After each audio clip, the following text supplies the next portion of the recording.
when someone, in their own words, gets triggered, and you on the receiving end never know what is going to trigger that person, what or to what degree, like major or minor, okay?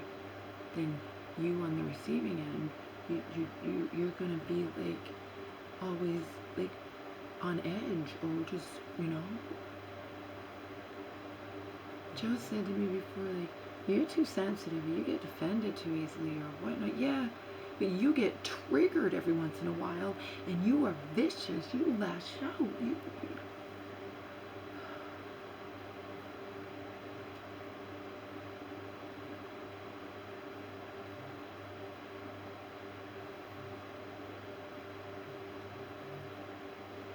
Remember when I thought our friendship was over 5 days after I got here? He viciously lashed out at me because I assumed something about him that wasn't true. And he was so disgusted with me and offended and whatnot, and I wound up apologizing. But it doesn't change the fact, whatever I did to offend you, you still don't ever come fucking screaming right in my fucking face. And I told him that. And his, you know I would never hurt you. No. When you're in a rampage against me and you're not content to be far away, instead you need to be this close to me. No, Joe, I don't know you would never hurt me. I don't know that for a second. Okay? He never, at least never did that again. And that's true of anybody. I don't care who it is. I don't care how much that person believes you love them. I don't ever get upset with my mother except from a far distance away. Okay? Never right in her fucking face. Not unless she's doing something to endanger herself. And I have to get right up and say, don't do that, Mom. Like, apparently the light bulb blew and she didn't ask anyone to put it in. And I didn't know about it because I'm not omniscient. And then she happens to mention it on the light bulb. And I was going to, oh my God, Mom. No, you don't get on a chair. You don't get on a chair, my God. I told her because the therapist was coming to have the therapist put the light bulb in. The therapist is short, so the therapist had to stand on a chair, which is fine. She's young. I met her. She's nice. I met her last time around. This time around is nothing compared to last time around, so she won't get to have therapy for very long, just a little bit. She doesn't really do her homework anyway and do it when she's supposed to. So I got into arguments about that with her before. And I've also had to yell at her when she's doing something that I know is going to be perceived by other people that she needs to go to a mental hospital. But it's not up to them, okay? It's up to me if I'm living with her and I decide, unless it's someone who has authority. But if a neighbor just sees her doing something stupid, it doesn't mean she belongs in the mental hospital, you know? But I try to stop her from doing this something stupid, like going outside in a snowstorm wearing pajamas, you know. But also when she went outside in a snowstorm wearing pajamas, and bottoms, because she was supposed to be homebound. That was when she had the gallbladder thing, and instead of her going into a nursing home, I took care of her. I wanted to, and I wanted to go into rehabilitation inside of a fucking nursing home, okay? And I took care of her, but then she's being defiant, and she's going to be going for a walk when she's supposed to be homebound and not supposed to go out. This was the whole 9 yards. When you have physical therapy, she's allowed to go up. When you have the whole nurse and everything, you're on the honor system supposed to be homebound.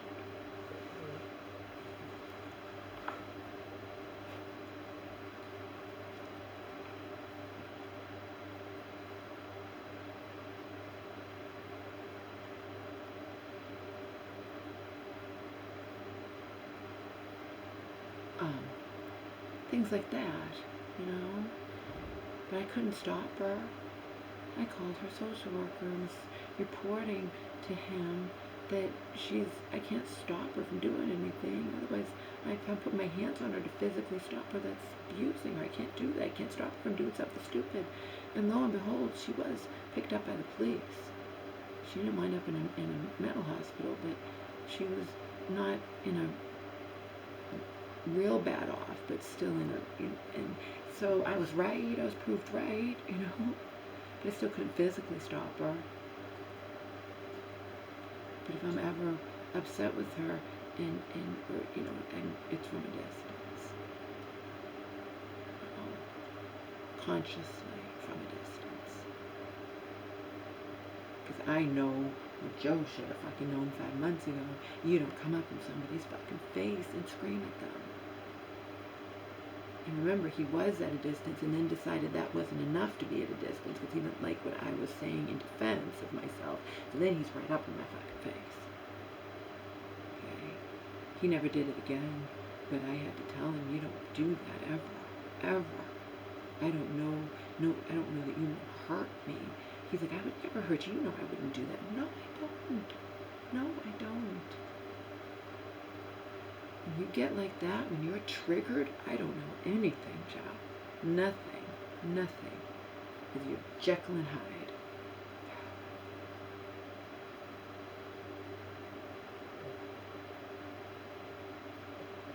And you don't want to admit it to yourself, so. Or you want to make excuses.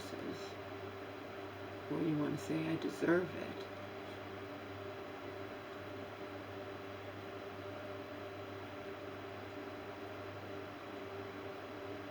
Any number of things.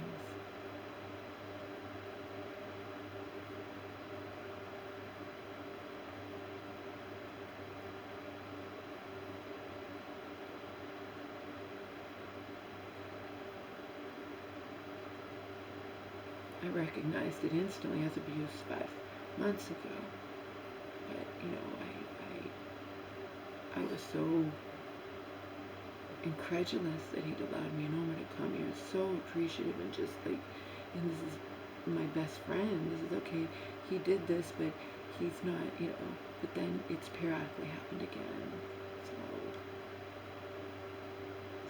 he gets triggered.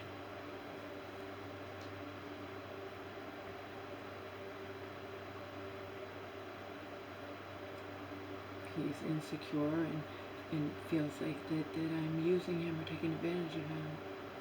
He said as much. So if you can't trust that that's not true for someone who's loved you for decades, then there's no just whatever, I'll leave.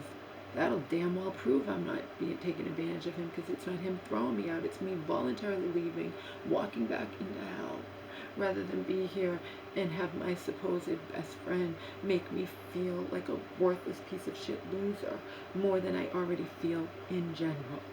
Okay? In general, already feel that way. Selena knows. She doesn't like when I call myself a loser.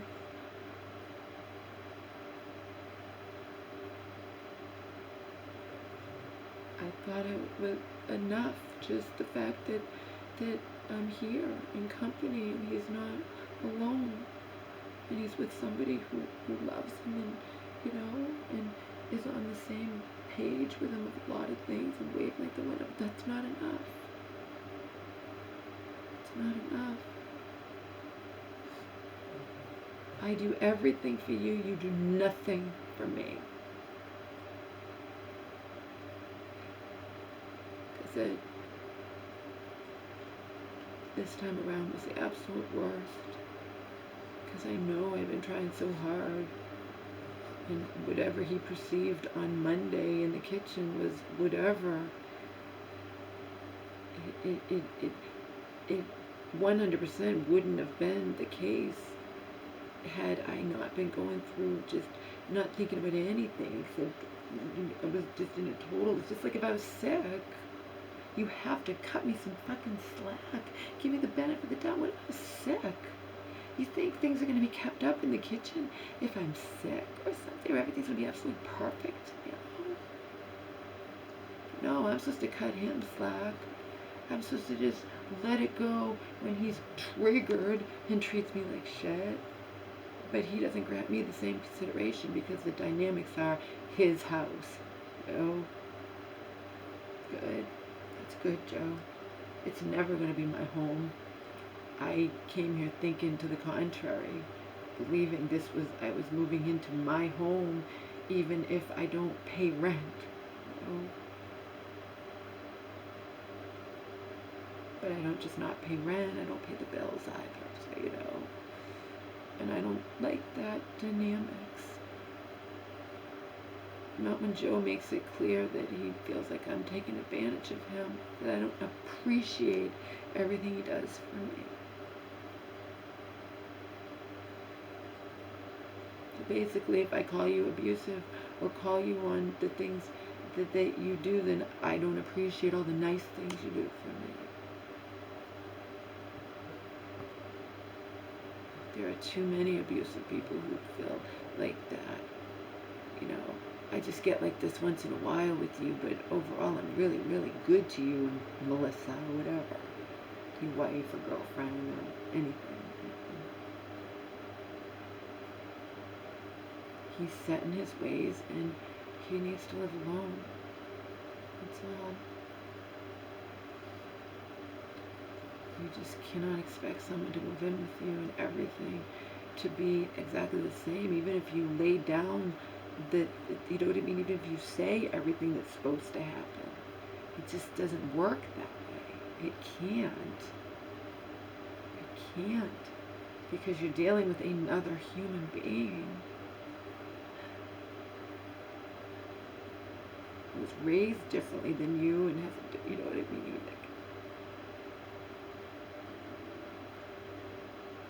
When I know that I'm trying so hard, and then I instantly know he hasn't recognized anything that I've done, and then he's pointing out all the things from Monday when I didn't even barely go in the kitchen. And then he's like, oh, it builds up or whatever. Yeah, that's another thing my dad did. He wasn't mean to me all the time. This is what Diane explained to me. He let it build up in his head, all the things I didn't know I was doing wrong, and then exploded. Sound familiar?